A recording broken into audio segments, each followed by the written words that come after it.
Posso começar? Então, muito boa tarde a todos.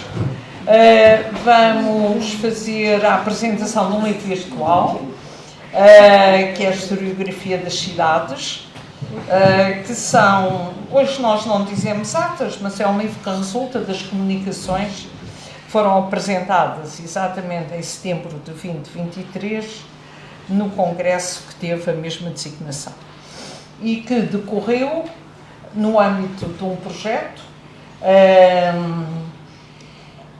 da Câmara Municipal de Lisboa, do Departamento de Património. Agradeço muito a quem o coordena brilhantemente, que foi um projeto de investigação que tinha dois objetivos fundamentais. Um é refletir um bocadinho sobre o que é a história das cidades. Não tanto a história das cidades, mas a historiografia, desculpem, da história das cidades. Como é que se faz história das cidades.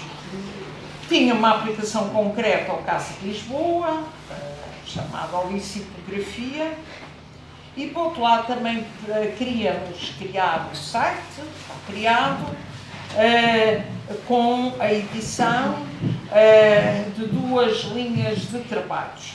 Umas em papel, que têm estado a sair, sob os olicipógrafos, alguns dos mais importantes, não todos, mas alguns dos mais importantes, historiadores de Lisboa, e outra online, que são a reedição crítica, virtual também, de alguns textos fundamentais da Olicipografia.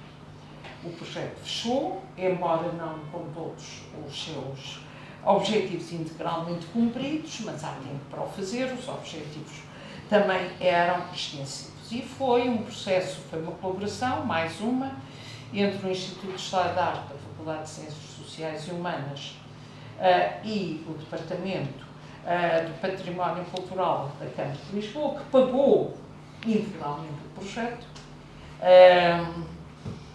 que teve bolseiros associados, como sempre acontece aqui. E também, como é habitual nestes congressos, há sempre um momento em que alargamos o âmbito, porque os olicipógrafos era centrado em Lisboa. Quando fizemos esta conferência internacional, a historiografia das cidades, o nosso objetivo era situar a historiografia de Lisboa em contexto nacional, outras cidades portuguesas e internacional. A arquiteta Hélia Silva, que depois do dono disto tudo é a pessoa mais importante aqui e que coordenou brilhantemente as equipes e os trabalhos e as várias linhas de trabalho que fomos desenvolvendo, achou bem, e eu também achei, fazermos esta mesa redonda, para a qual temos as pessoas presentes, com uma cota masculina significativa. É verdade. Mas eu equilibro. E, portanto, começando de um extremo para o outro, o Tiago Lourenço, que é investigador da história de Lisboa, foi bolseiro e colaborador em várias áreas e desde o primeiro momento deste projeto e realizou diversas das tarefas previstas e outras não tanto. O meu querido colega e amigo, a quem o Tiago não agradeço tanto porque é de ofício estar aqui, como eu. Agora os outros sim, foi um grande gosto aceitarem. O meu colega e amigo Paulo Rodrigues, Paulo Simões Rodrigues, professor na Universidade de Évora, mas Évora é já aqui. É aqui, e, é o subúrbio de Lisboa. Convenhamos, tu moras também em Lisboa. Não é em Lisboa. E que é um homem que tem dedicado, entre outras coisas que também faz, muita do seu investigação, estudo e interesses à história do património, urbano, fundamentalmente, arquitetónico, fez um doutoramento brilhantíssimo sobre a cidade de Évora, mas também tem muita coisa publicada sobre Lisboa, portanto, e outras cidades, e sobretudo tem alguns textos fundamentais sobre a teoria que na própria historiografia do entendimento do património urbano tem sido elaborado. E o nosso querido colega também, a quem agradeço imenso, que tem sido um parceiro de muitas atividades, o professor Frederico Vidal, da Universidade Autónoma de Lisboa, com uma formação, nós, os três, vimos do domínio da história da arte, não é o caso do Frederico, que vem de áreas mais sérias, de história propriamente dita. É um homem com uma produção brilhante, eu leio sempre os teus textos com imenso gosto, e é um colega de projetos e atividades, e estudando numa perspectiva ampla as vivências, a história, os ciclos sucessivos da vida das cidades. As cidades têm sido um interesse e um enfoque que tens tido. Portanto, acho que vai ser uma mesa muito interessante e eu vou controlar o tempo e pôr algumas questões. E começo pelo Tiago, a quem peço, eu fiz uma apresentação excessivamente sucinta. Uma apresentação sucinta, e peço-te máximo 10 minutos, não mais, depois voltamos, que em termos do lugar que agora Lisboa fica nesta historiografia das cidades, a conclusão final chegamos. Não é? Durante muito tempo refletimos e calmo já que parece que Lisboa será a única cidade europeia que designa a sua historiografia com um nome próprio. Vale o que vale, mas tem um nome, é a lexicografia. Não há uma portografia, embora haja na história do Porto, uma evrografia, nem com nome latim, nem uma madriografia. Lisboa tem esta particularidade, é de só menos, não tem importância, mas, tendo em conta tudo quanto estudaste, o nosso projeto vem a rolar e está referido em alguns capítulos do livro, apesar do nome próprio, a historiografia de Lisboa cabe perfeitamente na historiografia geral das cidades da época. É essa a questão que eu tenho. Sim, sim, em relação à lexicografia, a questão é muito interessante. Eu e a Raquel estivemos durante 4 anos a tentar perceber, antes de mais, o que é a lexicografia, e acho que se adapta muito bem aquela piada que, se perguntarmos a 5 pessoas o que é a lexicografia, temos 6 opiniões. Porque, na verdade, eu acho que toda a gente já ouviu falar da lexicografia, toda a gente tem uma opinião sobre a lexicografia, mas, no fundo, há diversas teorias sobre o que é a lexicografia. Há, desde logo, aquela primeira ideia da lexicografia muito lata, que vai muito à raiz etimológica da palavra, e, portanto, a lexicografia é tudo o que se escreveu sobre Lisboa desde os tempos imemoriais até hoje, e depois há outras teorias que começam, e outras ideias começam a apertar cada vez a malha, ou seja, tudo o que foi escrito sobre a história de Lisboa. Depois, a ideia que se começa a ter a partir da década de 40, que é que a lexicografia corresponde aos modernos estudos de Lisboa, e, portanto, que começa com o Júlio de Castilho, marcando um claro corte entre o que se fazia antes, nomeadamente as crónicas, as coreografias, as estatísticas, em que o Júlio de Castilho pode estar muito longe, e está efetivamente muito longe daquilo que são, daquilo que é a metodologia e daquilo que são as práticas da história, mas que efetivamente marca um corte com tudo aquilo que estava a ser feito antes.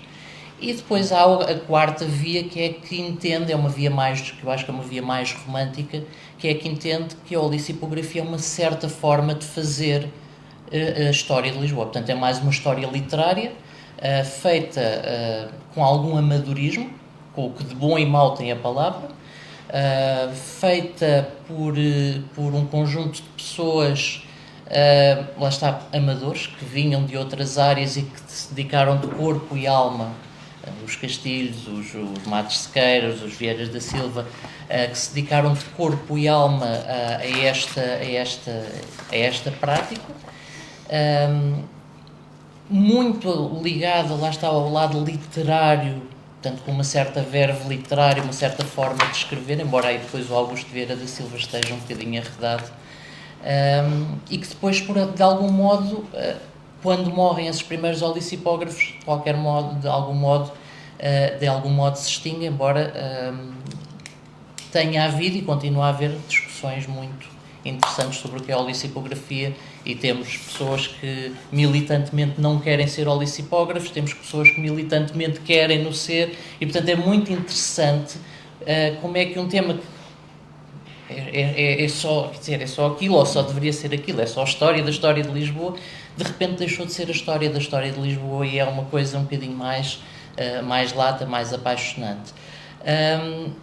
Comparativamente com outras cidades que nós estudamos, nomeadamente o Porto e Coimbra, há uma grande diferença naquilo que são os modernos estudos de Lisboa. Tanto o Porto como Coimbra, que tinham, não tendo a pleide de investigadores que Lisboa tinha, que vinha já desde do Castilho, o Castilho tem uma importância extraordinária naquilo que é a história moderna, a história da história, a moderna história da história de Lisboa, porque não só ele corta os preceitos e mostra um caminho, como ele próprio, informalmente, na sua própria casa, cria quase uma academia de olicipógrafos, entre aspas. O Matos Sequeira ia à casa do Castilho, falou disso até ao final da vida com uma grande paixão e com um grande agradecimento da forma como, daquela espécie de mentoria. E quando, em 1933, o Luís Pastor de Macedo cria os serviços culturais da Câmara, uma das coisas que ele faz é justamente aperfilhar os estudos históricos de Lisboa. E é a grande diferença, por exemplo, comparativamente com outras cidades, é que as outras cidades não tinham este elenco de historiadores que puderam... Basicamente, ele recrutou de fora. Enquanto que, por exemplo, no Porto, é um dos exemplos, o Porto, o grande mentor dos estudos históricos do Porto, no segundo quartel do século XX, o Magalhães Basto, era professor universitário, era o diretor do Arquivo Municipal do Porto, portanto era um técnico com formação superior. Acontece a mesma coisa com o José Pinto Loureiro em Coimbra, que era o diretor da Biblioteca Municipal. Em Lisboa não. E essa para já é a grande diferença, ou seja, já vinha de trás, nomeadamente da Primeira República, e nomeadamente da Real Associação, que já não era real nessa altura, a Associação dos Arqueólogos e Arquitetos, que tinha uma secção lisbonense, e a Câmara Municipal de Lisboa tem um papel fundamental, portanto, em pleno Estado Novo, tem um papel fundamental, e é a partir daí que também surge o termo olicipografia. A olicipografia vem da Câmara Municipal de Lisboa, é cunhado de uma forma informal pelo Pastor de Macedo, quando em 1933 diz que, ou propõe criar uma secção de olicipografia na Biblioteca Municipal Central, uma proposta que já vinha de trás, mas aí falava-se de uma secção oliciponense. Portanto, há ali uma certa nuance, se bem que o que é curioso é que não conheço mais nada em que, neste caso, um olicipógrafo, a palavra olicipógrafo é cunhada antes da palavra olicipografia. Ou seja, não consigo imaginar cunhar a palavra historiador antes da palavra história, ou a palavra escritor antes da palavra escrita. Entramos no domingo. E depois, portanto, há aqui é quase uma tradição inventada, a olicipografia, e eu diria que é grande. Porque é que nós temos olicipografia? Porque é que não há uma portografia? Há ali uma invenção de uma palavra que depois foi muito apadrinhada, e para criar um certo elan que efetivamente existiu. E se me permite, e não vamos entrar em diálogo, deixamos para aqui um bocado para todos, a escolha do termo com essa dimensão mítica de uma fundação da cidade não tem base real nenhuma, mas que introduz a dimensão do mito, portanto, ligar Lisboa ao Licipo, é verdade, mas ao mesmo tempo defender que a matriz do Licipo poderá ter alguma coisa a ver com Ulisses, não tem, ajudou a essa tradição inventada. E as tradições, quando têm, vejam, há muitos casos, quando têm uma dimensão mítica em que as coisas não acertam umas com as outras, sobrevivem melhor. Para além de toda a questão administrativa, eu acho que a própria designação criada estabeleceu imediatamente uma especificidade. Sim. Bom, e pronto, voltaremos à fala, mas agora passo ao Paulo. Não tens que debruçar sobre a olicipografia, porque senão não saímos daqui, mas não te impeço de o fazer. Se quiseres entrar na questão, a questão que eu te punha era mais ampla. Considerando também a dimensão ensaística e até teórica, do ponto de vista de a rigor de conceitos que tem-se usado, se esta historiografia da história das cidades não é um bocado rebarbativa, é uma coisa que se justifica. Ou seja, a história das cidades tem particularidade para ser um domínio específico. Dentro da historiografia. Para já, boa tarde, agradeço em primeiro tudo o convite, agradecer à Raquel, à Câmara Municipal de Lisboa e ao Gabinete de Estudos Oliciponenses. É sempre um gosto, e é sempre um gosto de falar sobre estes assuntos e ter público para podermos falar sobre estes assuntos. Eu penso que sim, ou seja, eu defendo exatamente essa ideia de que a história das cidades, ou a historiografia das cidades, é um campo específico dentro, digamos assim, da história, da teoria da história ou da historiografia, numa abordagem que, de facto, a olicipografia faz essa abordagem. E eu, muitas vezes, quando olho, por exemplo, ao Júlio de Castilho, para mim, uma das particularidades do trabalho do Júlio de Castilho é exatamente essa, que depois o professor França, com a Lisboa Pombalina, que para mim é uma obra seminal nesta abordagem, lhe dá todo um enfoque científico, conceptual e teórico, que é esta dimensão da história da cidade, que não passa apenas pela história da arquitetura ou do urbanismo, da forma urbana, não passa apenas pela história social e política, mas conjuga todas essas três dimensões. Se a gente falar no Santo Agostinho, a dimensão da urbe e da civitas, da cidade, da forma, da história material e da história social, política e económica, para entender a cidade como um todo, como um artefacto humano e como um objeto cultural, um objeto de civilização. E entendê-la nesse sentido completo. E aquilo que eu acho muito interessante, por exemplo, no Júlio de Castilho, que embora tenha uma dimensão literária, se quisermos amadorística, tem uma dimensão nostálgica, porque é uma cidade que está em transformação e que está em mudança. Ele, sobretudo na introdução ao segundo volume, à segunda edição do primeiro volume, da segunda edição do primeiro volume, justifica muito isso, até fala em Paris e das transformações de Paris, e portanto é fixar a memória da cidade, de uma cidade que está em profunda transformação, e quase toda a tradição, mesmo memorialista do século XVI, desde o século XVI, vem nesse sentido. Ele, a partir do modo do bairro, da figura administrativa do bairro, isso é muito interessante, ele vai pegar nessas três dimensões da cidade, em que elas se explicam ou se ajudam a compreender umas às outras. A dimensão da forma urbana, a dimensão da arquitetura, obviamente destacando aqueles edifícios que são mais importantes, e depois a dimensão social, das profissões, das atividades, que estavam ligados àquele espaço, constituindo o bairro, esse modelo administrativo.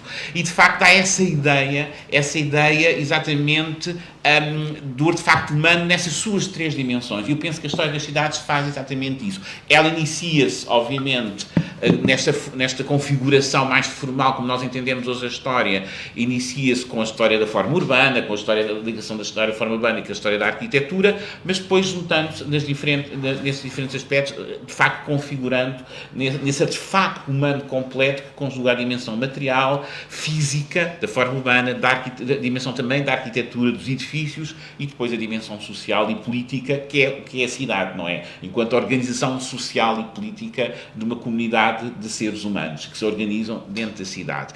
E eu acho que o Júlio Castilho, sobretudo, de facto, dá muito bem essa dimensão através da figura do bairro e dá muito exatamente a evolução dessa dimensão. E o professor França, como eu disse, dá-lhe um figurino científico obviamente num objeto muito particular, que é a cidade pombalina, que é um projeto ideológico de reconstrução e que é o objeto perfeito para estudar essas três dimensões, porque elas estão lá presentes de forma logo muito consciente na sua própria origem, mas que depois cria uma tradição, que passa muito pela Universidade Nova de Lisboa, exatamente aqui puxar um bocadinho a nossa sardinha, a história das cidades como também um objeto de estudo da história da arte, ou seja, a cidade enquanto artefacto humano e enquanto expressão da nossa existência, da consciência da nossa existência e como nós nos vemos a nós próprios e nos organizamos em termos sociais, em termos morais, em termos políticos, e isso expressa numa determinada configuração que é a cidade, que é a expressão exatamente disso mesmo. E eu penso que sim, e defendo muito essa ideia, a história da cidade e a historiografia das cidades como uma área no conhecimento específica dentro da historiografia. Sim, senhor, muito obrigada. Voltaremos, porque agora alargava ainda um bocadinho mais, considerando a formação vinda de fora do Frederico Vidal, que é algo que nem o Tiago nem o Paulo referiram e que eu acho que é uma componente, no caso da olicipografia, muito caracterizadora. É que, embora ele trabalhe a partir do bairro, e é uma coisa muito interessante, rapidamente Lisboa, já com o Júlio de Castilho, é Portugal. Não é? O Castilho faz, como outros já tinham feito, mas o Castilho faz claramente, ele narra simultaneamente, a partir das histórias das famílias, e da longa duração da história das principais famílias, das principais casas, Lisboa é Portugal. O cerne da história de Portugal, conquistas, as expansões, ocorrem em Lisboa. Lisboa sintetiza a história de Portugal. E eu acho que também foi por isso que ela depois, embora os olicipógrafos da geração logo pós a seguir a Castilho, e que de certo modo beberam em Castilho, e que têm o lado mais literato ou mais científico, como Augusto Vieira da Silva que referiste, são muito apolíticos. Sim. No contexto em que estamos no Estado Novo. Eles começam todos a publicar ali, final de 20, não é? E depois, a partir daí. São apolíticos, como no Estado Novo se tinha que ser, mas eles são. Mas, mais uma vez, eles dão quase como um facto adquirido, fazendo a história de Lisboa, estão a fazer a história de Portugal. E que as outras cidades fazem parte. Não, fazem parte de um conjunto. E por isso também é que o Estado Novo e os órgãos políticos da Câmara acarinharam tanto a olicipografia. Sem dúvida nenhuma, a ideologia do Estado Novo não gerou a olicipografia. A olicipografia tem, de facto, uma geração. Mas há ali um momento, como acontece muito, como aconteceu com António Ferro, em que as coisas têm que acertar umas com as outras. Pronto, e aquilo que eu, fazendo estes considerandos, que depois dão com certeza a discussão, e é o que se quer, passava aqui e perguntava-te se isto acontece noutros lugares. Então, primeiro, obrigado por este convite, e parabéns pela iniciativa. A publicação do livro, de facto, foi 2 anos depois do Congresso. Para responder à pergunta da Raquel, há com certeza uma especificidade grande na maneira de pensar a história da cidade em Portugal. Já o nome, de facto, que eu saiba, não há outra cidade que tenha uma disciplina, que eu saiba, não existe. Há alguns casos que, por exemplo, em Madrid, no século XIX, havia o cargo de cronista da cidade, que é um cargo também administrativo, não é? Em Paris também vai haver, mais na segunda metade do século XIX, a organização de serviços que vão ter também por missão criar uma narrativa da história de Lisboa, depois vai levar a construção de arquivos, como esta ligação com a Câmara Municipal também é muito importante, apesar de ser um pouco mais tarde, nos anos 30, com Luís Passado Macedo, mas, de facto, a constituição de um corpus de textos que vão ser reconhecidos, mais ou menos nos anos 30, como já foi dito, como sendo, na base da construção do saber sobre a cidade, eu penso que é muito específico de Lisboa e de Portugal. Isto pode levar a muitas discussões, já estamos a começar aí, muitas coisas já foram ditas, com quais concordo. A primeira discussão, eu não li tudo o livro, que saiu há poucos dias, mas há algo muito importante, acho, neste trabalho, também que foi, tive a assistir, até a participar no colóquio há 2 anos, que é a questão da contextualização. Ou seja, por exemplo, é interessante não ter a lexicografia, não é a história da lexicografia, é a historiografia das cidades, contextualização, de facto, em tema transnacional, enfim, comparativo, com outros casos, mas, sobretudo, trabalhar estes textos a partir de casos, não é? Que são, há vários capítulos, são textos que têm que ser contextualizados, que esta criação de um corpus, de facto, é tardio, está claramente ligado a um posicionamento político da Câmara Municipal, uma tentativa de organização de um discurso legítimo sobre o que é a história de Lisboa a partir dos anos 30. E aí eu, quando apresentei uma comunicação, que estava a tentar insistir sobre as controvérsias também, porque há pessoas que ficam de fora. Eu trabalhei um autor que ficou precisamente fora deste corpus um pouco canónico, do que é a lexicografia. Então, esta dimensão, de facto, de criação a posteriori do que é a história desta cidade, que é uma história, de facto, nostálgica, muito em torno destas vivências urbanas, de uma visão um pouco isto vou explicar, tentar explicar rapidamente, mas uma visão o que estava a dizer, não é? Que não vá, que é muito, na realidade, uma cidade onde há pouca moderna e pouco urbano. Sim. Que é algo que é muito comum no início do século XX, que chamamos de urbanofobia. Ou seja, as pessoas que fazem a história de Lisboa, e da história da cidade, naquela altura, e muitas vezes para ver com um olhar um pouco nostálgico o que está a desaparecer, o que já não é, por exemplo, esta vivência dos bairros, isto é algo que vai acompanhar muito estes discursos.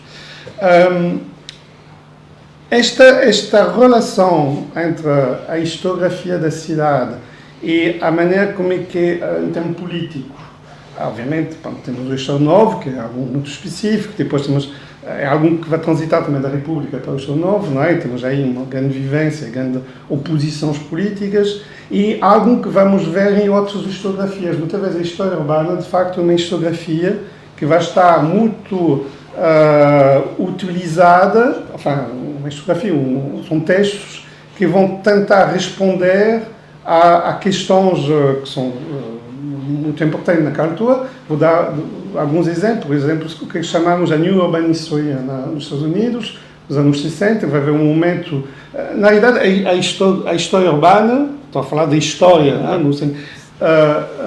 apenas nos anos 60, por exemplo, depende dos indicadores, por exemplo, a criação das revistas, as grandes revistas, americana e inglesa, a Journal of Urban History americana, a Urban History, que acabou, fez 50 anos, então em 73, há 2 anos, então, por acaso, eles fizeram um site com a história da revista, que é muito interessante, é muito bem feito, em Open Access.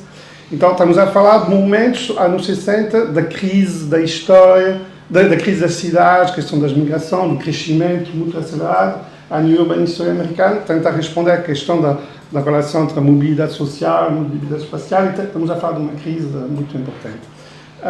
No caso mais da França ou da Itália, e mais nos anos 90, vamos ver a constituição de sociedade, dos jornais, de revista, a Revue d'Histoire Urbaine, a revista francesa, acho que em 99, no final do século XX, e também um momento de crise. estamos sempre em crise, não é? Mas a cidade está sempre em crise. Mas, por exemplo, da questão dos desaparecimentos dos bairros antigos, desta visão muito nostálgica e nostálgica da cidade, e naquela altura vai haver muitos, um trabalho que fiz em parte sobre Alcântara, em Lisboa, é um pouco uma espécie de eco destes trabalhos dos anos 80 e 90 que houve em França, na Itália, um pouco em Espanha, de história dos bairros, uma história social, cultural dos bairros. Porque os historiadores, aí, por exemplo, há um texto, há um livro muito bonito sobre a história do bairro de Paris, de Belleville, e o historiador começa a dizer o que eu vou contar num bairro que desapareceu. Então, esta visão nostálgica também é muito presente. Então, a minha resposta seria assim, não é? Há, de facto, uma especificidade no caso de Lisboa, para obviamente, uma ligação muito forte, penso eu, com as políticas municipais, isso é assumido, mas também esta relação de uma espécie de uso, de um diálogo muito forte entre a história urbana e os contextos sociopolíticos e culturais de uma cidade que está em transformação, que é algo que está em crise, a urbanofobia do início do século XX e as crises dos anos 60 das grandes cidades, né? E isto que vamos ver em muitos eixos da FIA. Muito bem. Acho que fizemos assim um quadro geral de questões e antes agora já não... Bom, não sei se não vou dirigir as questões, talvez agora começasse com o Paulo,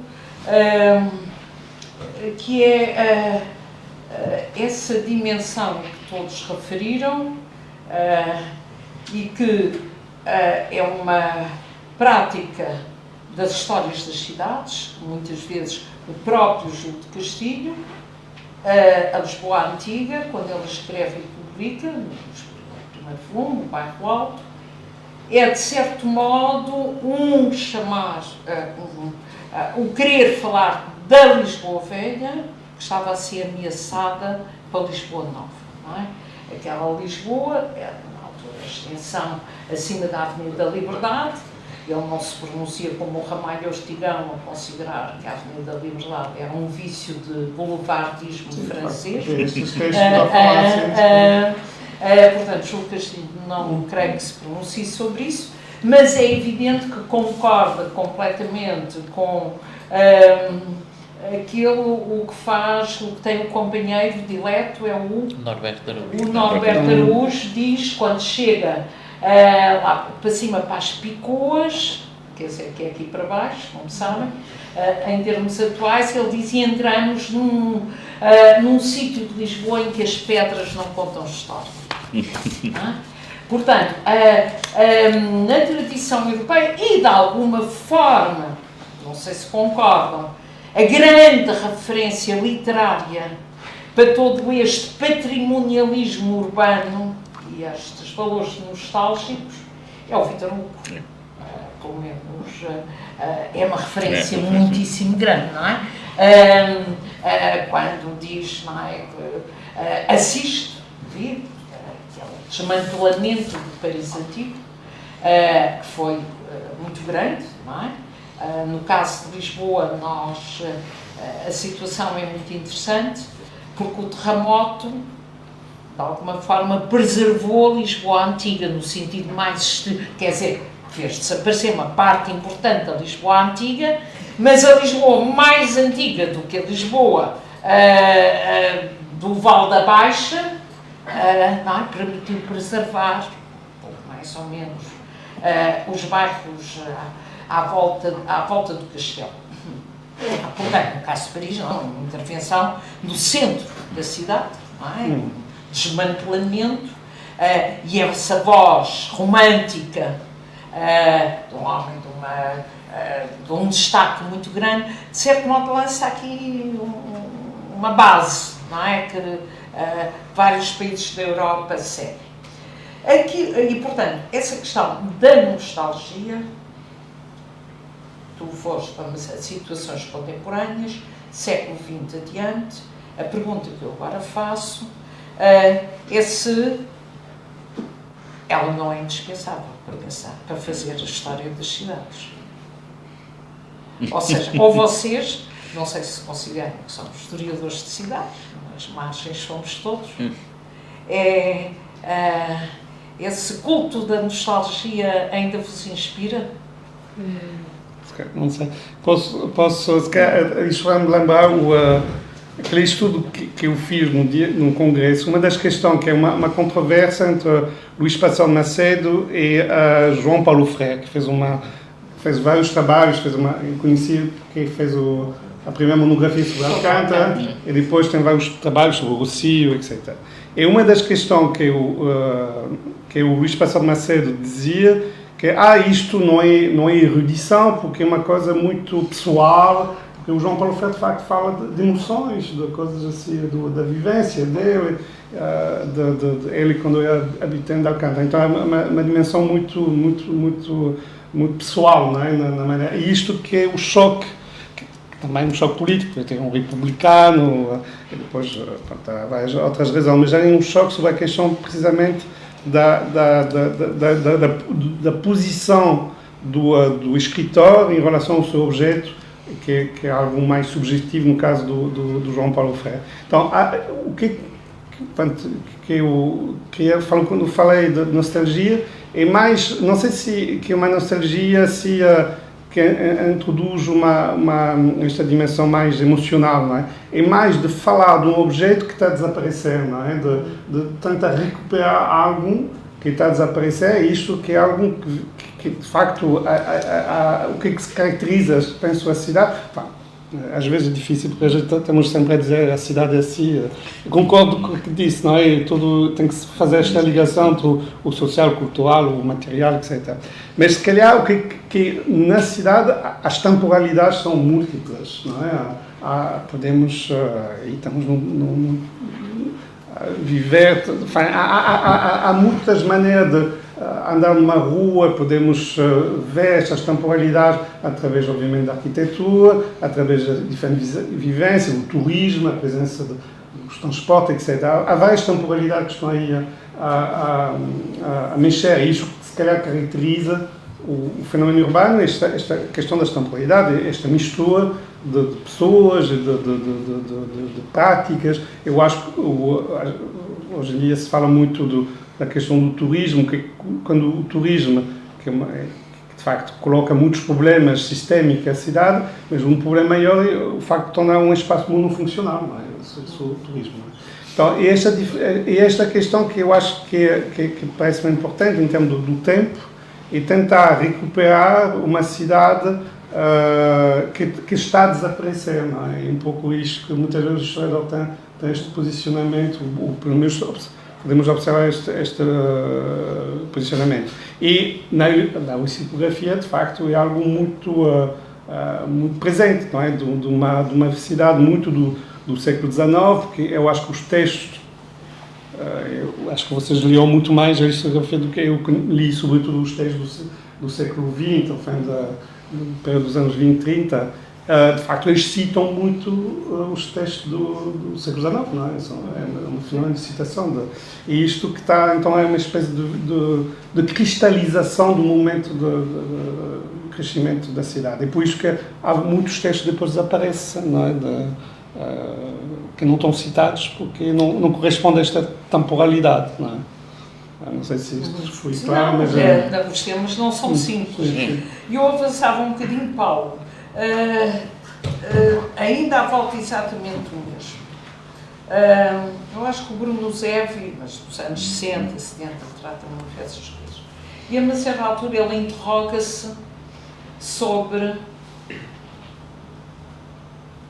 o que é que caracteriza, como é que tu falas de Paris, falas de Madrid, falas de Lisboa, de Estocolmo eles não falavam, falas de Roma,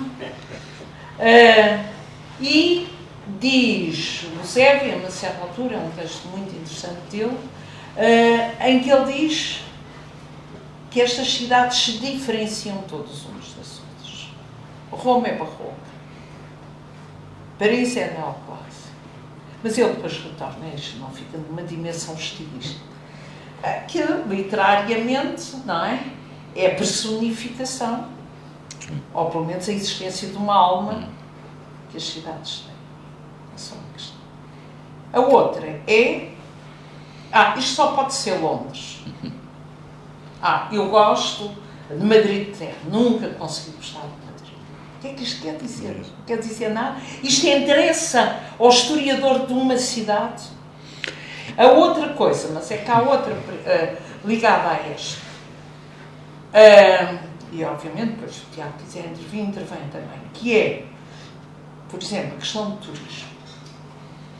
Por mais que seja duro e difícil, Florença que seja duro e difícil, com aqueles magotes de turistas que disputam o espaço connosco, Florença é a Florença do século XV e XVI. Essa é que é a Florença que nós temos que visitar para perceber Florença. Portanto, agora há aqui uma reflexão interessante, falando de uma desgraça que nos aconteceu a todos, mas gostava de saber, no dia seguinte, ouvi dizer que estava vazio, mas era no dia seguinte. Eu gostava de saber qual é a eficácia do autocarro rápido que circula entre os restauradores e São Pedro de Alcântara, levando as pessoas. Portanto, já não temos o elevador da Glória, temos que dar uma volta, mas há um autocarro que, em looping, creio eu, no dia seguinte estava vazio. As pessoas não queriam tanto ir dos restauradores a São Pedro de Alcântara. Alguns queriam, e coitados, alguns dos que queriam morrer. Queriam andar no elevador da Glória. Eu já agora acrescentava o Kevin Lynch, que fala, acho que é o Kevin Lynch, na invasibilidade das cidades. As cidades Sim. têm elementos que criam imagens e que depois as pessoas, quando pensam nas cidades, criam exatamente nessas cidades. Pode ser um edifício, pode ser uma zona urbana, pode ser uma área, a Torre Eiffel. Mas também pode ser outra coisa. Lisboa é o Tejo. Eu diria assim, o Tejo, e se calhar não diria precisamente que a Lisboa que nós temos no imaginário, mais do que a Lisboa quinhentista, por exemplo, é a Lisboa do início do século XX. Do elétrico, das praças, das ruas, onde se construiu exatamente esse imaginário da cidade, de um certo imaginário da cidade de Lisboa. Eu diria que é mais a Lisboa até no início de transição do século XIX para o século XX, que ainda é o imaginário que nós hoje temos, que ainda perdura muito na cidade. E daí a questão Dos bairros populares. Dos bairros populares e aquilo que estava a dizer, do urbanismo que está nas cenas, que ainda tem uma grande ligação no mundo rural e que esta ideia de cidade acaba muito por fixar e por defender. Porque, de facto, e o historiador já tem que ter atenção a isso, até à sua própria forma de trabalhar e à forma como olha para a documentação e para a história, porque, de facto, todos nós partimos desses conceitos e dessas ideias de cidade e da nossa ideia de cidade e da qual ideia de cidade que fomos desenvolvendo e que determina o nosso olhar sobre a cidade, vai determinar necessariamente. E muitas vezes o primeiro exercício do historiador é desconstruir a sua própria abordagem que ele faz da cidade e como é que toda a sua carga emocional, de memorial, familiar, exatamente pode-se projetar na forma como está a olhar para a documentação e a forma como está a olhar para a história e está a fazer a história da cidade. Só responder a uma primeira pergunta. Eu, por exemplo, que passei grande parte da minha infância em Alfama, ali a minha família estava tanto do pai como da mãe, não se nota nada, entre a Alfama e a Graça, estava sempre ali a circular, não é? A visitar os tios e as tias, etc. Nos anos 70, princípios dos anos 80, a casa do meu avô era mesmo ali na rua de São Miguel, mesmo no centro do coração da Alfama, está lá hoje o prédio. O meu imaginário de Lisboa é esse. E, portanto, obviamente que há uma dimensão nostálgica, era uma dimensão nostálgica daquela Lisboa, muito familiar e que eu conhecia muito bem, dava sempre com os meus avós, de um lado para o outro. Então íamos passear para Belém também era normalmente de elétrica, apanhávamos ali e íamos passear, sobretudo ao fim de semana, e portanto eu tenho uma imagem nostálgica e hoje quando passo e quando visito os sítios, novamente há toda uma dimensão nostálgica que marca e que é impossível, obviamente, de nós escaparmos. E de uma ideia de cidade, e de facto o ritual de ir à baixa, de ir às compras, de lanchar, estudar todas essas coisas. E que eu também sou marcado por isso, embora tenha já numa fase em que muitas dessas práticas já estavam em decadência e estavam em mudança, mas que de facto ainda me marcaram, ainda hoje marcam. E portanto há exatamente esse olhar. E eu tento resistir e lutar, como falam na autenticidade. Mas o que é autenticidade? Os turistas são tão autênticos como as pessoas que viviam antes dos turistas. Elas não desceram do chão, não é verdade? Talvez o que se perde exatamente é a identidade e essa imaginabilidade da cidade, os elementos que construam essa imaginabilidade da cidade que estão efetivamente a perder-se. Agora, eles estão presentes, eles determinam o nosso olhar da cidade, o nosso olhar sobre a cidade, e o historiador tem que ter muito cuidado para tentar não ser demasiado, obviamente está lá presente, mas a sua reflexão sobre a história da cidade não ser tão condicionada por esses pressupostos onde ele parte. Já passo ao Tiago, mas diria otimisticamente, que essa é de uma dimensão de fazer história particularmente desafiante e moderna, não é? Porque tem, quer dizer, todos aqueles conceitos de cientificidade de fazer história aplicam-se pouco. E, portanto, parece que essa vivência pessoal é uma componente da própria elaboração da É o ponto de história. partida, na verdade, não é? O que é que nos dá a curiosidade de saber, o gosto de ir à procura de saber, e essa dimensão emocional que nós por temos. exemplo, enfim, dando aqui um salto, e passando já ao Tiago, quando aparecem os verdes anos, eu acho que ainda o filme, conhecem com certeza, um dos aspectos mais inovadores dos verdes anos era aquela Lisboa, que nunca tinha sido objeto de tratamento de cinema. Claro. Não existia. As avenidas novas e aqueles territórios abertos, não é? Ainda de campos agrícolas ou de campos sem nada, não existiam. Não é? Os verdes anos não têm a Lisboa. Não. É verdade. Já dá só uma pequena anedota. Eu achava, com 5, 6 anos, depois de Marquês de Pombal já não era Lisboa. Muito bem, Tiago. Queres aqui um juvenil? É assim, olhando para a forma como a história de Lisboa foi sendo feita, eu acho que... E como é que tu fazes? Portanto, eu agora também era um bocadinho essa dimensão. Assim, olhando para aquilo que se fazia há 150 anos, a primeira coisa que se nota é o caminhar. Nós caminhávamos com eles. Havia talvez porque hoje em dia, não é? temos tecnologia, temos o Google Maps. Se nós queremos ver o aspecto de qualquer rua que nós não conhecemos, vamos e em 2 segundos conseguimos ver. Na altura não, portanto na altura nós tínhamos que ir com eles. Tinha que haver esse palmilhar do território, esse olhar para aquele edifício, olhar para o pormenor. O Norberto Araújo faz isso magistralmente. Mas o próprio Castilho também já o fazia. E no caso do Castilho é uma coisa muito pessoal, essa nostalgia. O Castilho começa a escrever a Lisboa Antiga e envereda pela olicipografia como é aquilo que nós chamamos hoje em dia um spin-off. Portanto, é um produto derivado da biografia que ele estava a escrever do pai. E, portanto, aquilo que ele faz, antes de mais na Lisboa Antiga, e que vai aos documentos e encontra os documentos, mas é de algum modo explicar a Lisboa do tempo do pai. Não era só a Lisboa que estava a desaparecer, era uma Lisboa que ele tinha ouvido falar, uma Lisboa próxima dele, que ele tinha ouvido falar. Por exemplo, o próprio... agora esqueci-me do nome.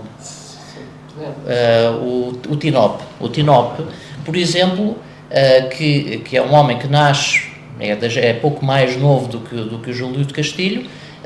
O que ele faz, a Lisboa que ele trata, é a Lisboa da infância dele. Ou seja, não é uma Lisboa distante como a do Castilho, é uma Lisboa que estava ali há 50, 60, 70 anos.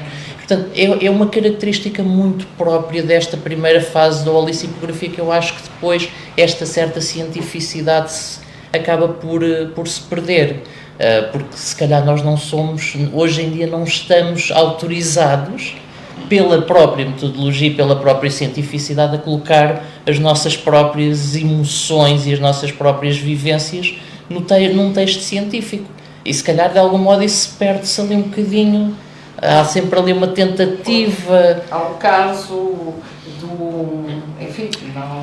da minha geração, E vão lembrar, acho. Muito pouco. Exatamente a minha geração, que é o Zé Sarmento Maia, Exatamente. que sempre se reivindicou como municipógrafo. E tenta fazer a junção entre uma dimensão literária e uma dimensão científica. Com a capacidade de fazer a história de alguns edifícios, de alguns bairros, de algumas ruas, utilizando os dados da arqueologia, os dados da documentação de fontes primárias diversas e depois... Sim. Era científico e literário ao mesmo tempo, conseguia... exigindo essa componente. Ora bem, então fizemos esta introdução.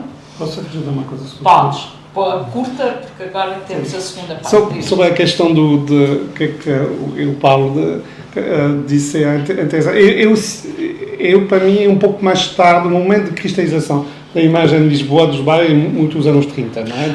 Eu cito aí, porque quando se vê, é muito interessante, os primeiros textos, por exemplo, o Guia de Portugal, da Raul Proença, faz uma descrição terrível de Lisboa. Faz uma descrição, Lisboa é horrível, que a gente, temos que... O que é interessante... Lisboa só valia a pena ser vista desde o século XVIII. Sim. À distância e do Rio. Mas isso num guia de turismo. E de facto, a partir dos anos 30, o que é que vai ser muito valorizado, e isso que é complicado, acho que quando estamos com as imagens que estamos a falar, que há uma espécie de junção, de articulação entre a imagem turística da cidade, o que é o discurso mais comum sobre a cidade feito conjunto de bairros popular, e o que é valorizado também pela própria historiografia, ou discipografia. Então, aí há um olhar muito construído sobre esta cidade de bairros, e que, de facto, o que é que os turistas vão valorizar, por já ter quase todo o século XX, e por isso que se calhar, a diferença de Florença, que o impacto do turismo em Lisboa, se calhar, é maior, porque vai destruindo Alfama, sabemos que Alfama já ninguém vive lá, vai destruir o que é a força turística, o que é muito valorizado do turismo. Então aí há de facto, eu não sei, algum coloco em discussão, não sei, mas já há de facto uma articulação muito grande que eu não vejo, por exemplo, no caso de Paris ou de Londres, entre a imagem turística e a imagem que a própria historiografia vai construir sobre a cidade. A cidade dos bairros é de facto os bairros. Quando cheguei em Portugal, nos anos 90, finais dos anos 90, eram mais antropólogos, sociólogos que estudavam bairros. Estudar Lisboa e estudar bairros. Naquela altura era muito de fazer estudo das redes de sociabilidade, etc. Sim, etc. sim. Isso que é aí uma... Isso é um traço interessante. Ora bem, eu agora, considerando que estão aqui vários autores que participaram neste livro, portanto, a historiografia das cidades, gostava que pudessem intervir nesta conversa com estes tópicos fundamentais. As cidades são objetos suscetíveis de história, que integram, mas não se confundem com a história da arquitetura e a história do urbanismo, nem a história económica e social. Portanto, quais são, que historiadores são estes que fazem história das cidades e que acham que há um objeto de história da cidade e que fazer a história da cidade, eu retiro, não é fazer a história da arquitetura, não é fazer a história do urbanismo, nem a história económica ou social. E depois, se este fazer a história das cidades é uma herança do passado, que nós continuamos a prolongar, somos seres nostálgicos, naturalmente, ou se hoje ainda tem pertinência este domínio que é a historiografia das cidades, eventualmente com ferramentas novas e pressupostos conceptuais e epistemológicos diferentes. Estão aqui vários autores que escreveram textos sobre coisas que têm estudado. Os que estão aqui presentes, não sei se não foram quase todos sobre Lisboa, mas vamos tentar ampliar. Portanto, quem quer falar? Sim, Rui. Sim. Mas breve, está bem, Rui? Vamos ter cá 5 minutos. Uma fase de 5 minutos. Uma fase de 5 minutos. É muito rápida. Por acaso, o trabalho que eu fiz é um trabalho sobre historiografia local, historiadores locais, do norte a sul do país. Tentei, de alguma forma, fazer uma pequena resenha histórica sobre o aparecimento do fenómeno dos historiadores locais, ou, enfim, que chame-se o que quiser, e de algum modo que depois se intersecta com a questão da historiografia de Lisboa. E foram lançadas aqui várias questões muito pertinentes em relação à questão da proximidade. Esta ideia quase que anti-científica, vamos assim dizer, ou do método científico, que é o facto dos historiadores das cidades poderem dar a sua opinião e isso ser tido como uma mais-valia nos textos que eles escrevem sobre a história das cidades que eles conheceram. E, portanto, de outro modo, há muitas áreas da história, sobretudo até na história local, onde isso acontece, mas efetivamente na história da cidade de Lisboa e na história da cidade do Porto e noutras histórias de cidades, esse cunho pessoal é muito valorizado, coisa que se calhar na historiografia em geral é menos valorizada, aliás até não recomendável, não é? Quando se diz que tem que se ter alguma distância do ponto de vista temporal dos fenómenos que se está de algum modo a estudar. Por outro lado, também outra questão que se colocou, e penso que também de alguma forma refleti sobre essa situação, que é esta ideia de que, de facto, parece que só Lisboa é que tem uma história. Esta ideia de que a história de Lisboa é a história de Portugal, a história de Portugal é a história de Lisboa, e que, efetivamente, parece que só Lisboa é que tem uma história urbana, por exemplo. Eu diria que, se calhar, também isso é fruto também do próprio urbanismo do país, porque se nós, uma pequena exclusão talvez da cidade do Porto, se nós formos a analisar com algum detalhe a própria evolução urbana, e de que os urbanistas, melhor do que ninguém, poderão dar essa visão, e os geógrafos, de facto, as cidades que nós temos em Portugal, mesmo as capitais de distrito, não passavam até aos anos 40, 50 de grandes pequenas aldeias, vamos assim dizer, no fundo, com um núcleo urbano relativamente pequeníssimo e com uma vivência social muito centralizada nas elites administrativas, e de facto, quando alguém se destacava, esse alguém naturalmente vinha para Lisboa.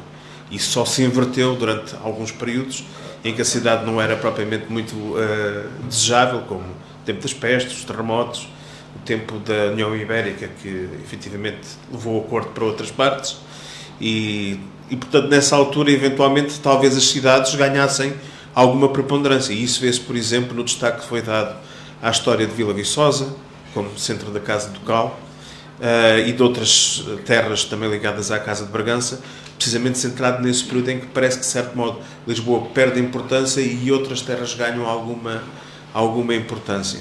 E, portanto, em termos daquilo que eu queria deixar aqui a reflexão, é um bocado essa situação de, eventualmente, a cidade de Lisboa talvez tenha sido a única verdadeira urbe que merecesse contar uma história urbana, quando, na realidade, a maior parte das vezes, quando se conta a história local de outras cidades, conta-se não a história da cidade, mas do território onde ela se insere. Do ponto de vista administrativo, do ponto de vista social, do ponto de vista até aristocrático, muitas vezes, como acontecia com o caso da Casa de Bragança. Portanto, talvez essa seja uma explicação que eu encontro. Depois também uma segunda ideia que eu penso que de algum modo também não foi ainda aflorada, que é a questão do mito na história da cidade. E foi aflorada na questão do Ulisses, mas enfim, eu iria um bocadinho mais além.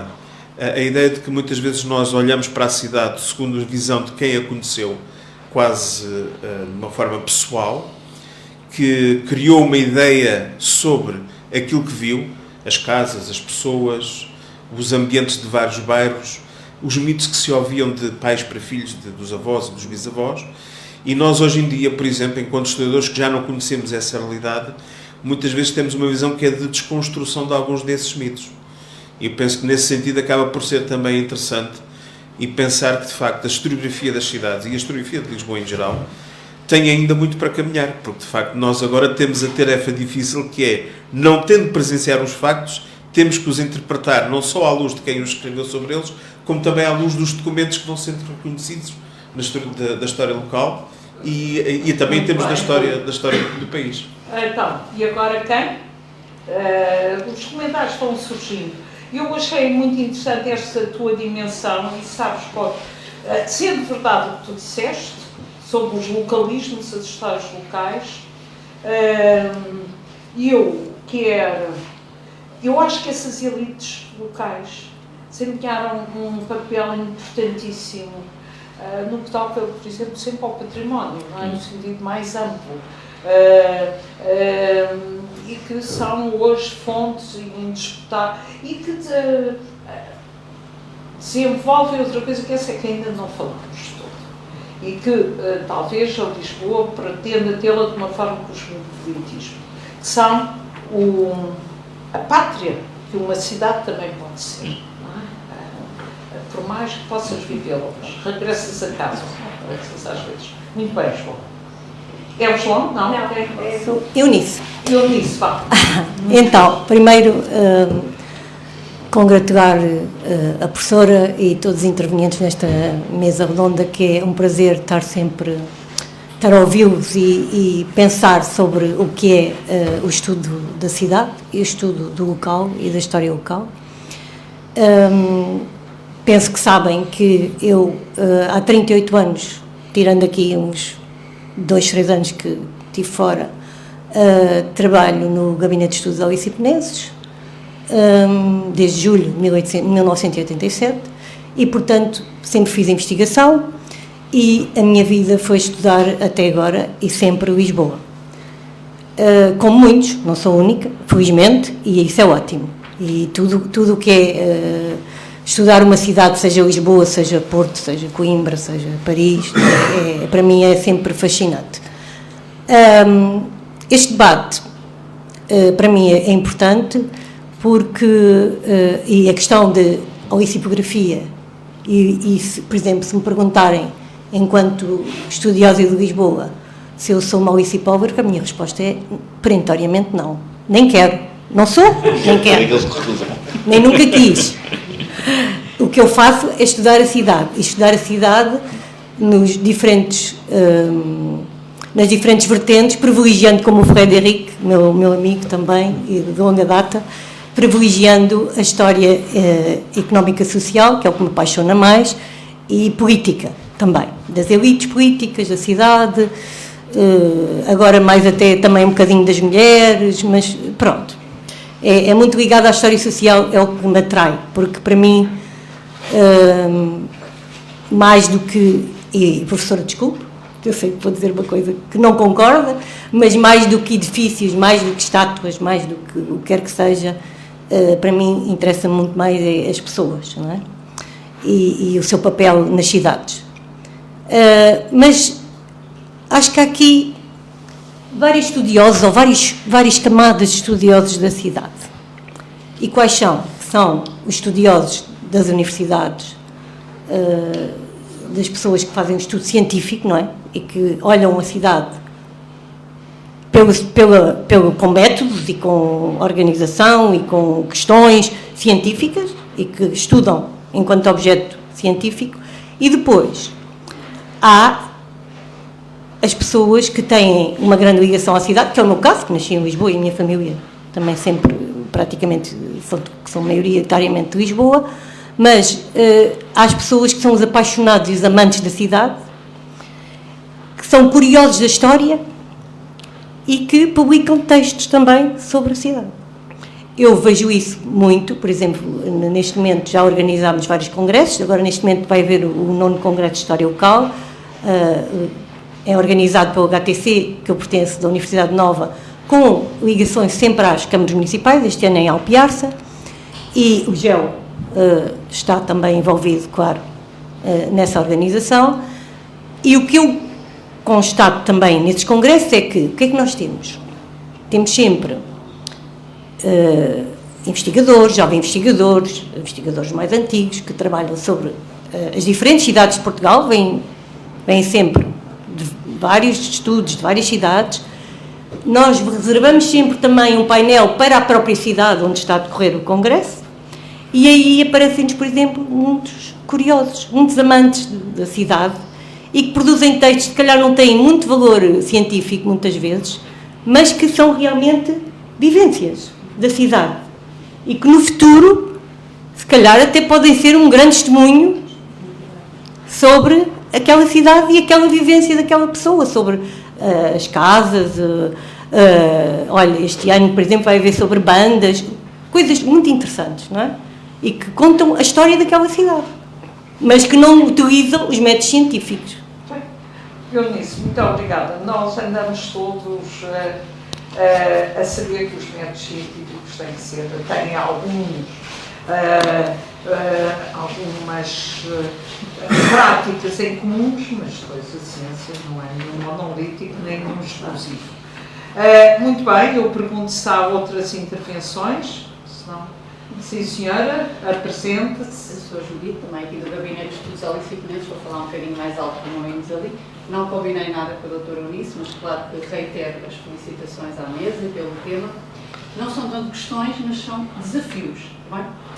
Então, desafios ali para o Paulo pela questão do transdisciplinar, e quando falou dos mapas mentais, e quando falou dos signos, eles podem ser, afinal, tão diferentes, e quando nós andamos no trabalho de campo, nós conseguimos perceber isso.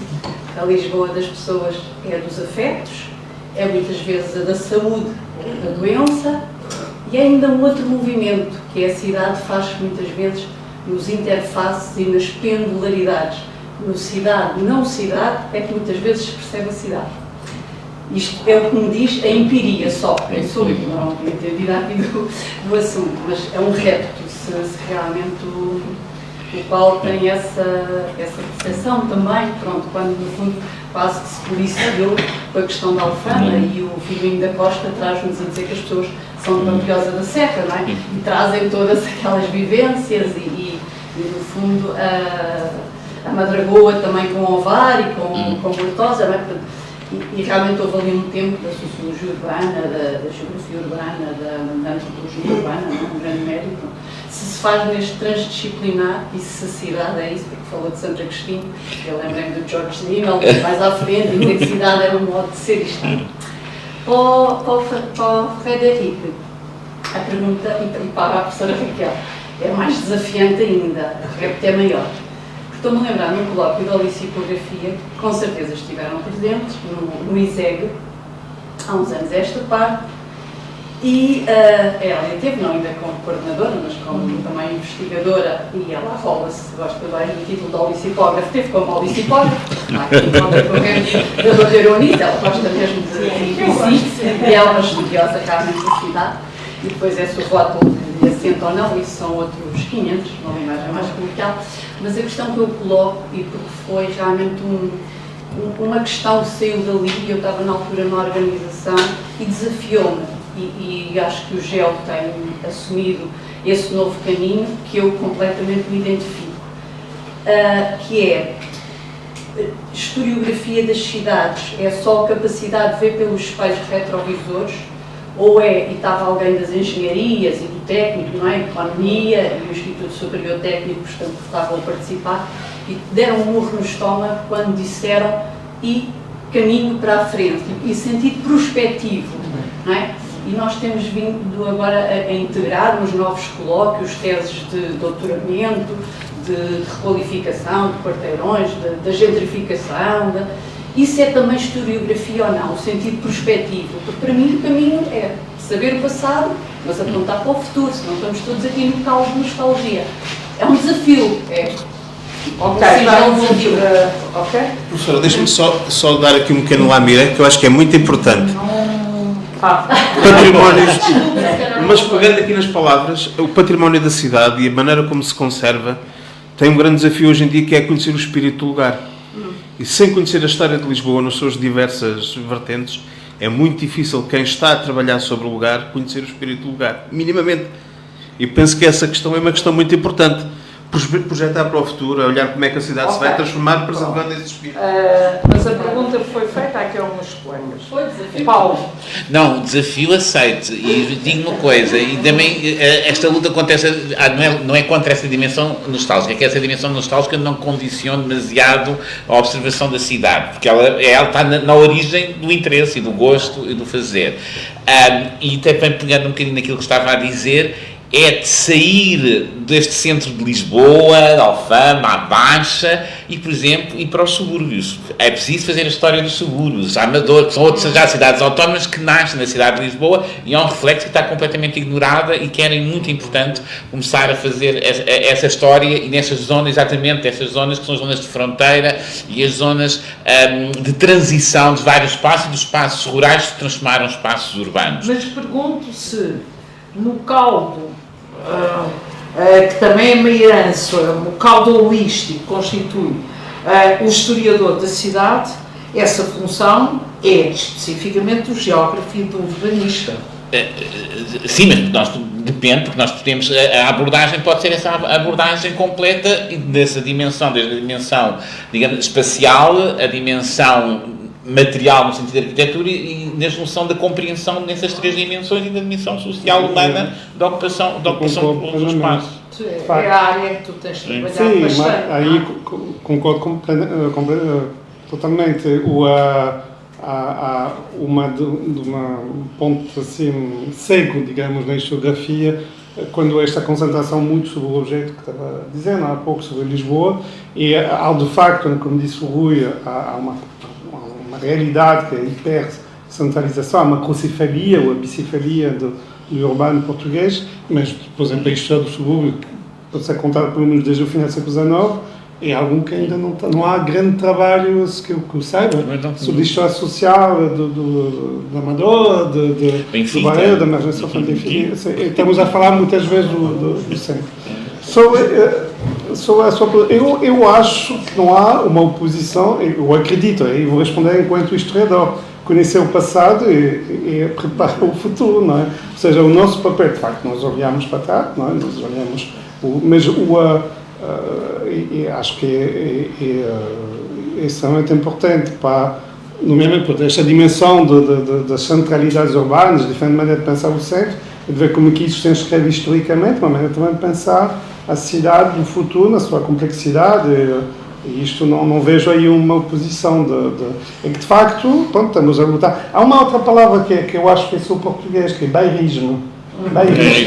Eu acho que não há nenhuma língua com esta palavra, ou seja, há um vocabulário, agora também a pensar nesta conversa, muito específico, hein? Mas Itália tem duas cidades italianas. Mas esta palavra de bairrismo, pois eu não sei. Mas já agora, Raquel, só há uma maneira de pensar esta sociedade através desta relação de identidade, de apropriação, de... Mas em Veneza, aquelas... Não estou a dizer que não há bairros. Sestérios. Sim, não, mas não estou a dizer... Sestérios, andavam a... Não estou a dizer que não existe bairro. Palermo, Nápoles. Sim, mas não estou a dizer que não existe bairro. Estou a dizer... A palavra. O bairrismo enquanto sentimento, Enquanto eu penso que não há em outras línguas. É a palavra que eles usam para bairro. Pronto. Já agora posso só acrescentar duas coisas muito rápidas. Aquilo falou também do sentido do futuro, obviamente no sentido do futuro, e eu quando penso em património, penso sempre no sentido de uma sustentabilidade futura, numa visão dinâmica do património. Já há alguns estudos, muito poucos, sobretudo feitos no ISCTE, colegas da área da arquitetura, por exemplo, o estudo do Oriente, de Lisboa do Oriente, não do ponto de vista do património industrial, mas mais da forma de manter as construções mais indiferenciadas, mas dando uma outra utilização que as possa preservar e pelo menos preservar aquela memória da cidade, daquele espaço, essa memória da cidade, já num sentido futuro. E já agora só duas questões que eu não queria esquecer e gostava de falar, que também são desafios para o futuro.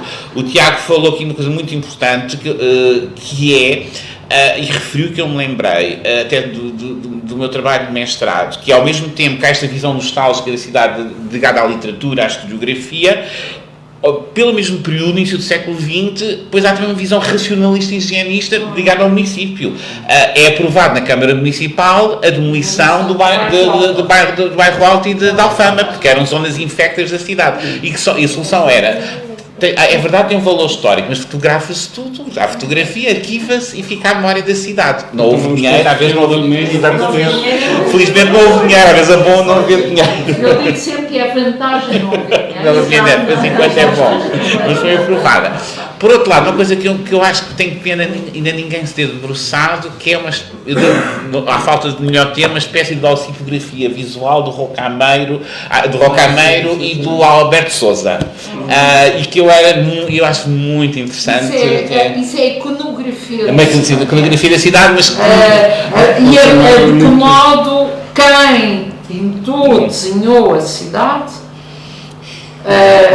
nos influenciar na nossa visão da cidade. Não é? A minha visão ali da Alfama, sobretudo da moraria, é do Carlos Botelho, sem dúvida nenhuma, não é? Eu olho para aqueles à procura dos sítios que o Carlos Botelho pintou. Mas eu destaco o Alberto Sousa, porque há ali, parece-me, uma intenção de, através da imagem, construir e manter uma memória da cidade. Agora, atenção, esta é uma questão que eu próprio ponho ao Tiago. Quer dizer, essa perspectiva de futuro é, claro, muito importante, é evidente que deve, não sei se cabe bem na historiografia, pronto, porque nós estudamos as coisas por elas próprias, quer dizer, ele faz, ou fará, um doutoramento sobre a Avenida dos Anjos, tem depois aqueles nomes todos, não para perspectivar o futuro da Avenida dos Anjos, mas porque o desenrolar de um eixo lateral de desenvolvimento e crescimento de Lisboa merece ser estudado em si próprio, ao longo de um século e tal. E é isso que ele faz. E, portanto, a gente estuda a Baixa Pombalina para ficar a conhecer, para fazer a história da Baixa Pombalina e não tanto pensar se os hotéis devem ser todos atirados ao rio, ou se a Ribeira das Novas deve ser reconstruída. Não, estudamos a Baixa Pombalina, quer dizer, e essa é que é a dimensão historiográfica. Quer dizer, é que, como qualquer história, a história é debruça sobre o passado. Nós estamos no presente e temos esperança de chegar um bocadinho, ou não tanto, ou mais, naturalmente, chegar um bocadinho ao futuro, não é? Mas os nossos objetos de trabalho, não é? Porque eu acho que o complemento dos urbanistas, dos arquitetos, dos geógrafos, dos antropólogos é todo muito importante, não é? Mas não, quer dizer, há coisas que nós fazemos a monografia deste edifício. Pode lá perspectivar algum futuro, mas fundamentalmente queremos saber exatamente quando é que a história tem justificação em si mesma, não é? Já não tem tempo de dizer mas uma sim, todos o tempo. Não era só a propósito disto. Eu estou de acordo contigo em relação à questão da historiografia. Mas há realmente quem perspectiva o futuro. E os trabalhos do Esqueté não conheço, mas conheço muitos do técnico, conheço muitos da Escola do Porto, conheço de muitos outros sítios e, na maior parte deles, não se pretende fazer história. Aquilo que é indispensável, e essa mensagem é que é preciso passar, é que eles não conseguem perspectivar o futuro se não conhecerem a história. Mas eles não vão fazer história. Normalmente pagam uns tostões, acho que há uma exceção, que é a tese que tu arguíste do João Appleton, e orientada por mim, é um bocadinho excepcional em relação a isso. Embora ele não pretenda ser historiador de primeira forma nenhuma. Mas o normal é isto. Portanto, não parece que uma coisa se confunda com a outra. O que acontece é que a maior parte, muitos dos trabalhos feitos, e sobretudo muitas das intervenções que se propõem, são feitas na ignorância, isto é, no total desconhecimento do que é a cidade, ou que é aquela parte da cidade. Isso é que é. É. Posso, nós, Carvalho, que nos, devo dizer, deixa-me lá, eu adoro fazer isso. Quer dizer, o que se tem podido fazer, estudar Lisboa, graças ao departamento que tu diriges e que os vários candidatos a Presidente da Câmara, imagino que já visitaram e pediram ajuda. Lá está, eles não sabem, deviam de saber. Não, eu tenho a ver com a intervenção do Paulo em relação chega lá isso. aos estudos dos subúrbios. E tem a ver com esta questão do futuro e do passado. Em relação ao presente, a cidade de Lisboa é cidade definida pelos limites administrativos do século XIX ou abrange também o conceito de cidade, não Lisboa, conceito administrativo, mas o conceito da cidade. Se também não abrange todas essas áreas envolventes. Isso, quando se faz historiografia sobre a cidade, não se devia saltar do limite administrativo e pensar no todo. Faz, e digo-lhe já que estou em Évora, estou aqui em Lisboa, e temos muitos colegas de Évora que estão entre Évora e Lisboa, e mesmo não morando em Lisboa, morando na Amadora ou no Cacém, quando a gente diz, vou para Lisboa, vou regressar a Lisboa, portanto eu estou sempre a ir para Lisboa. Mesmo indo para a Amadora, até Sintra, eu estou a ir para Lisboa, e nós mesmo moramos em Lisboa, nem pensamos nisso, moramos em Lisboa, vemos quando toda a gente não mora exatamente em Lisboa. Agora, no século XIX, não. Não, exatamente. Os Belém era a Câmara Autónoma, exatamente. Eu vou a Lisboa. Vou a Lisboa, exatamente. Eu digo sempre, E é exatamente desculpem quem já me ouviu dizer isto mais de 20 vezes, mas é daqueles raps em que ninguém pega. O José Malhoa tinha o seu ateliê, que é um símbolo, uma representação, claro, da importância do José Malhoa e dos pintores daquela altura, na Fontes Pereira de Melo, nas Avenidas Novas, um palacete, numa zona nobre da cidade, desde 1904. E em 1910, não vou contar a história toda, resolveu pintar um quadro, que muitos de vocês conhecerão, que se chama O Fado. Para pintar o fado, um amigo aristocrata e fadista, como os aristocratas eram ou pensavam que eram, disse-lhe, tu só és capaz de pintar o quadro se conheces fadistas a sério, e não modelos, que era aquele com que o Malhoa andava. E apresentou-lhe o Amâncio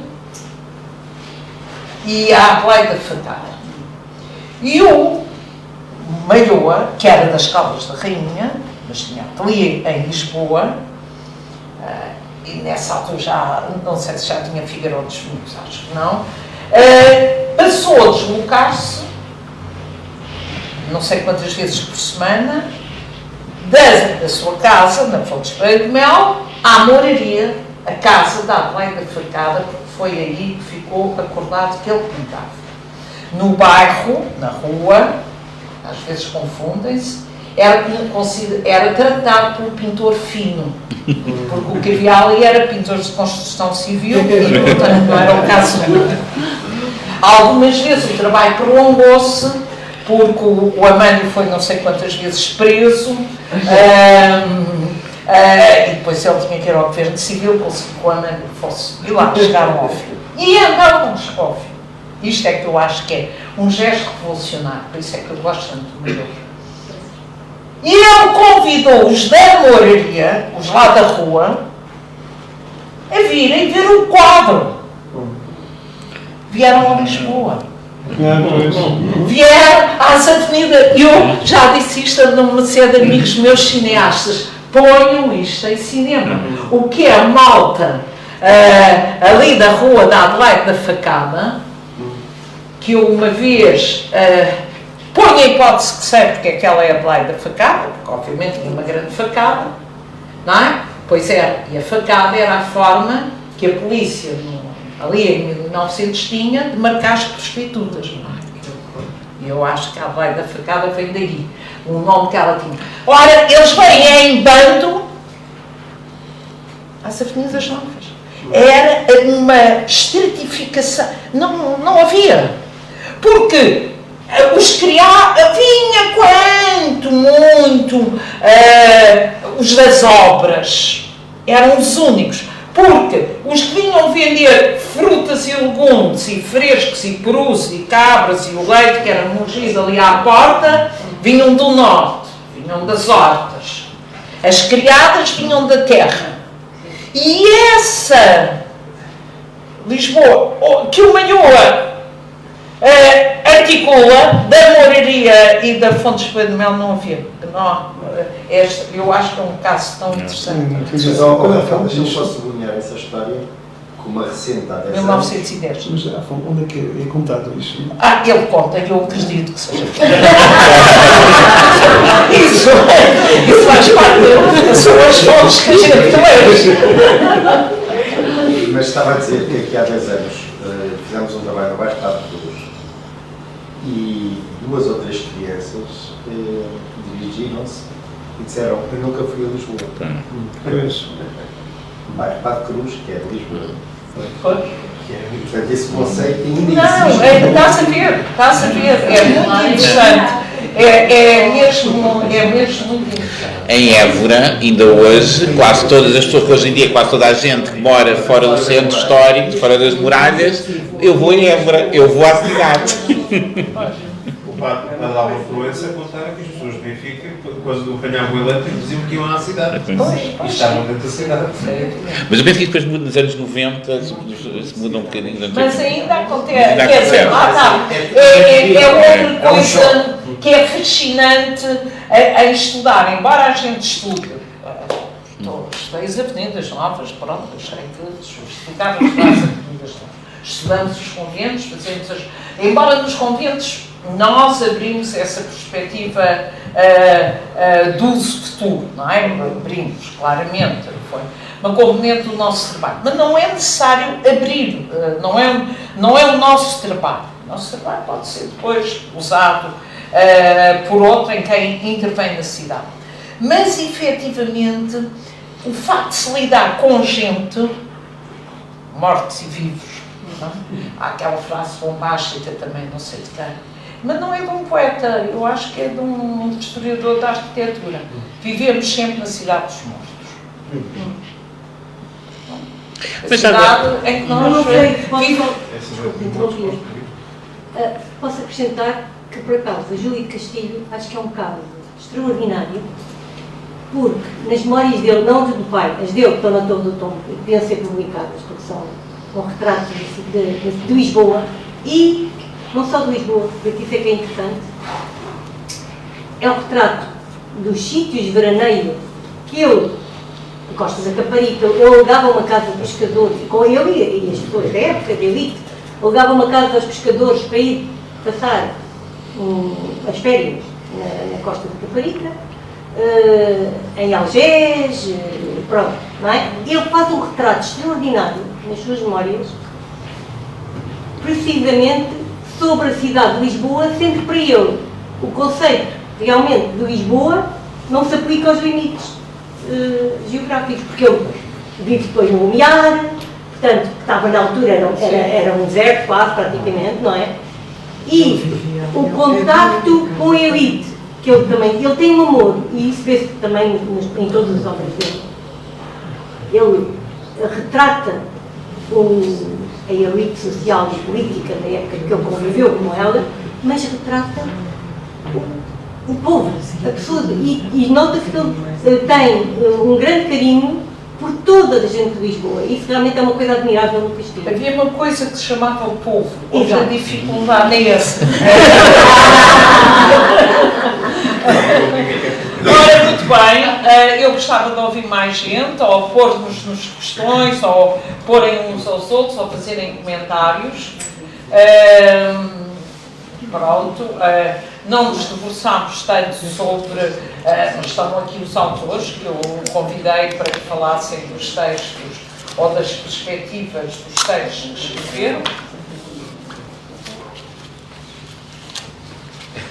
Bem, eu vou atrever-me não a colocar uma questão, vou atrever-me a falar um tanto daquilo que estou a fazer.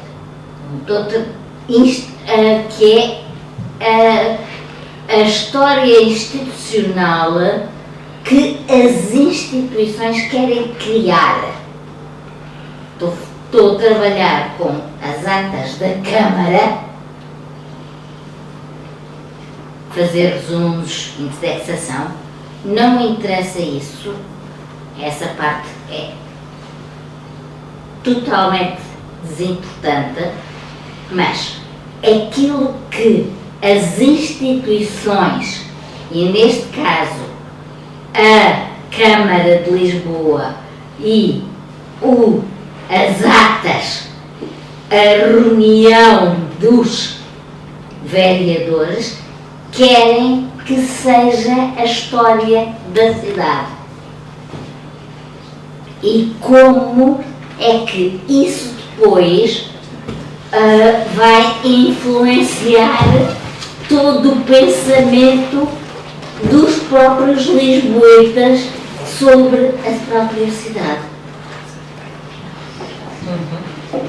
Alguns conflitos, algumas coisas, os conflitos grandes com as grandes companhias,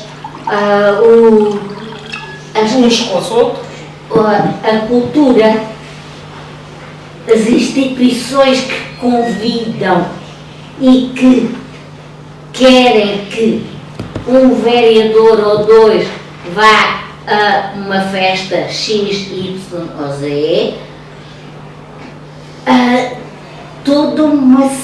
a maneira como descreve a parte que se está a construir, desde chão aos edifícios, tudo isto entra nas atas.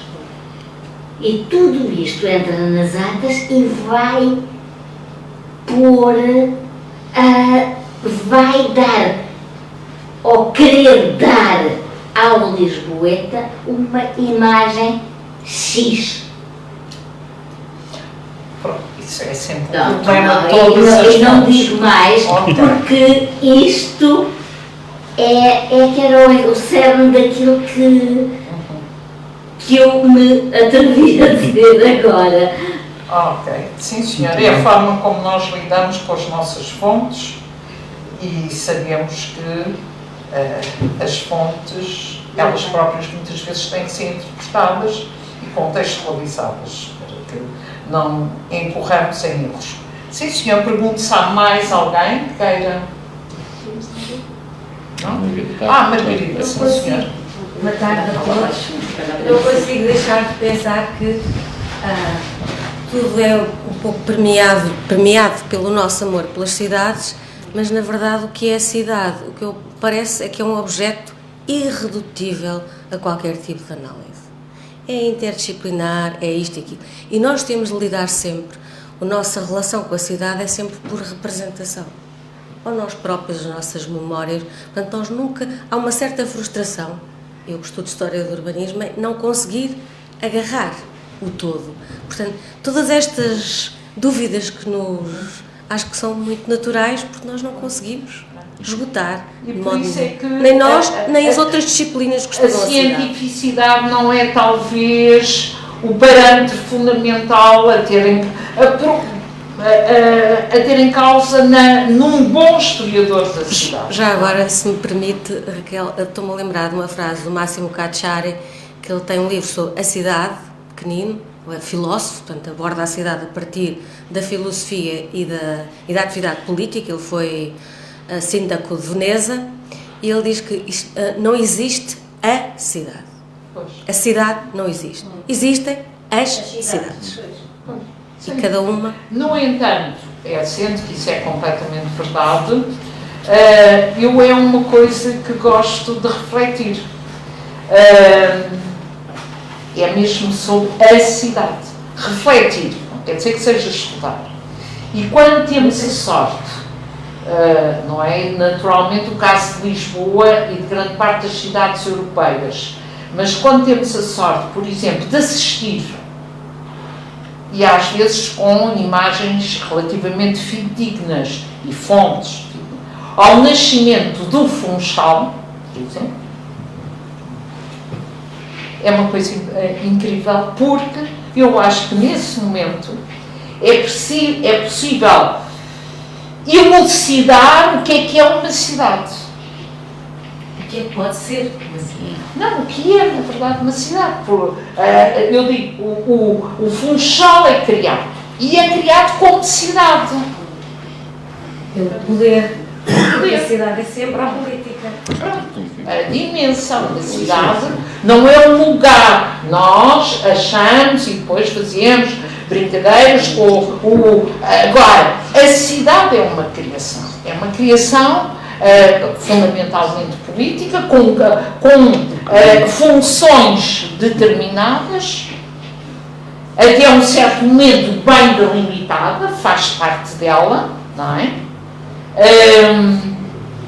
E o que a gente vê de uma ponta à outra do mundo, para sairmos para o mundo, é que há determinados níveis de concretização que são comuns, não é?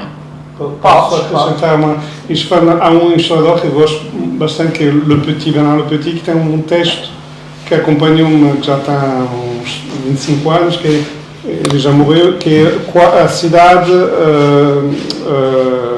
quadro, objeto e sujeitos, não é? Ou seja, esta ideia de facto, há uma grande parte dos fenómenos que o historiador estuda acontece na cidade. A política, a cultura, o teatro, a música, são fenómenos urbanos.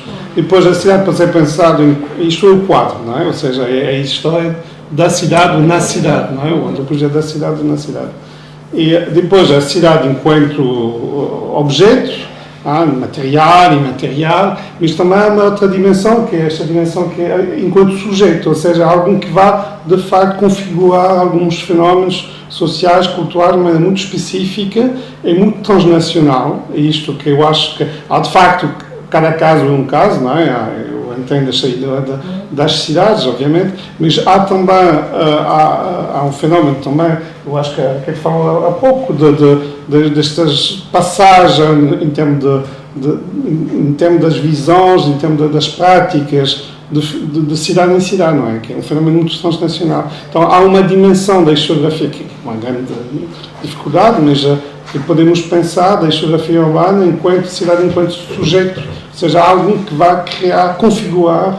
Agora estou a tratar o turismo, é óbvio que o turismo é um fenómeno urbano, que vai produzir uma visão, patentes urbanas. E isto acho que é uma dimensão importante. Não é? E depois é preciso tempo. Por exemplo, eu lembro-me sempre, para homenagear também aqui o Nuno Portas, já agora, porque foi ele a primeira vez que me fez pensar nisso. Será que foi uma conversa casual, 30 anos atrás, talvez, não sei. Ele tinha acabado de vir de Brasília e teve-me a explicar durante mais de uma hora, com aquele entusiasmo caracterizado o arquiteto Nuno Portas, o fracasso de Brasília. Aí temos uma cidade, obviamente não europeia, mas uma cidade que foi expressamente criada. Não é? Um ato político e que foi expressamente criado. Porque o Funchal ainda podemos dizer que o poder político aproveita ali um sítio que era achava, já sabia que era favorável. O caso de Brasília não é um sítio favorável, e esse talvez seja um dos problemas de Brasília, mas foi escolhido por se entender que se tinha que tornar um sítio favorável por estar no centro daquele país imenso que é o Brasil. E não conotar o Brasil da colonização, que é o Brasil Atlântico. O Brasil para a terra, para o centro. Portanto, é uma deliberação política. E aquilo que eu, creio eu, que o saudoso Nuno Portas queria dizer, fundamentalmente, que eu me lembro, era duas coisas. Que a arquitetura que foi feita para Brasília e que se destinava a criar imediatamente a iconografia de uma coisa que demora muito tempo a criar, mas ali havia alguns edifícios de tal forma icónicos dentro da arquitetura contemporânea e de tanta e de tanta esteticidade, digamos assim, mais ou menos consensualizada, que se ia rapidamente impor a imagem do Brasil. Uma cidade não existe sem a sua imagem, não é? E ele achava que isso tinha falhado. E depois, pronto, achava que falhavam outras coisas, que era o zonamento, portanto, a separação de funções dentro dos princípios do urbanismo moderno, assim, que se cria a partir dos anos 30. Mas eu hoje não sei se vocês, quem está aqui conhece Brasília, que não é o meu caso, se faz a mesma análise, ou se um dos problemas que havia em Brasília, e que se calhar ainda existe, porque ela é criada em 60, para nós é muito tempo, para a história de uma cidade não é coisíssima nenhuma, se não é o tempo, se o que lhe falta não é a dimensão do tempo, da vivência, do acumular, não é? Sim. Eu já estive em Brasília, o zoning da cidade permanece, ou seja, o que é que funciona são as asas, que aí as zonas houve uma apropriação, mas de facto toda a parte central com os ministérios é a parte, o que é terrível, a parte dos hotéis, uma parte dos hotéis estamos no meio de nada, e depois toda a parte, sim, a parte mais conhecida dos ministérios, do Parlamento, etc., são zonas de facto que... Agora, todas as das asas, é interessante. É interessante que funciona e está-se já uma vivência de bairro, inclusivamente. Há até umas zonas que as zonas, exatamente, as zonas onde viviam os operários participando na construção, estas zonas agora foram integradas na cidade, não é? Que não estava previsto. São zonas muito dinâmicas, muito mais agradáveis. Washington também é assim pensada e concebida e, claro, há muito mais tempo e, portanto, já tem uma outra apropriação. Sim. As pessoas que moram em Brasília gostam de Brasília. Portanto, damos todos razão à Margarida, é muito complicado. Não é. Brasília também tem tempo. Brasília não é uma cidade favorável aos turistas. Desculpa. É diferente. Aos passantes. Não é nada favorável. Não é nada, é cansativa, não é? É cansativa, é quase impossível ali de um lado ao outro. Senão, há muitas zonas não dá para... São corpos levados, não é? Mas, Pegando esta ideia, se calhar a razão pela qual os subúrbios, ou a parte de Lisboa que está fora do centro, ou a parte exterior à cidade de Lisboa, que não é a Grande Lisboa, ou tudo o resto até, sei lá, Santarém, Ericeira, Setúbal, tem ainda algum cunho de autenticidade também pela dificuldade que existe de serem absorvidas pela esta gentrificação da cidade. Estás a alargar excessivamente, não é?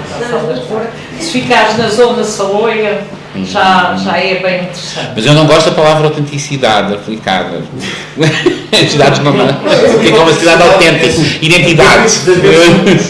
Há sítios que nós visitamos, quer dizer, se talvez Sintra não seja o caso mais paradigmático, mas por exemplo, Torres Vedras ou Santarém, há locais que nós visitamos e ainda conseguimos perceber algum cunho que não se perdeu.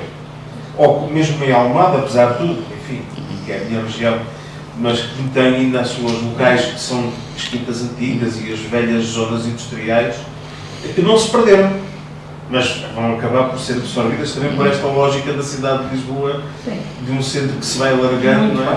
Então eu faço uma sugestão, uma arquiteta Helen, vamos terminar, mas vou deixar aqui um repto para aquela bela exposição que tens ali, que são as profissões de Lisboa, como é que se chama? As profissões. Ocupações. Ocupações, o cotidiano de Lisboa. Que acrescentes 2 ou 3 recentes? 2 ou 3 recentes. A equipa que trabalhou, as colegas daqui do gabinete, identificaram cerca de 400 profissões. Das 400 nós escolhemos 22 e juro-vos que deu quase, foi uma guerra. Mas a marca é toda passada. A marca é toda passada. A marca, chegámos ao século XIX que já não integrou ali. Falta-nos algumas profissões do século XXI. Para as escolas, eu acho que é um desafio interessante. Vejam lá se arranjam móveis. E isso, mais ninguém tem nada a dizer. Obrigada. Muito obrigada. Obrigado.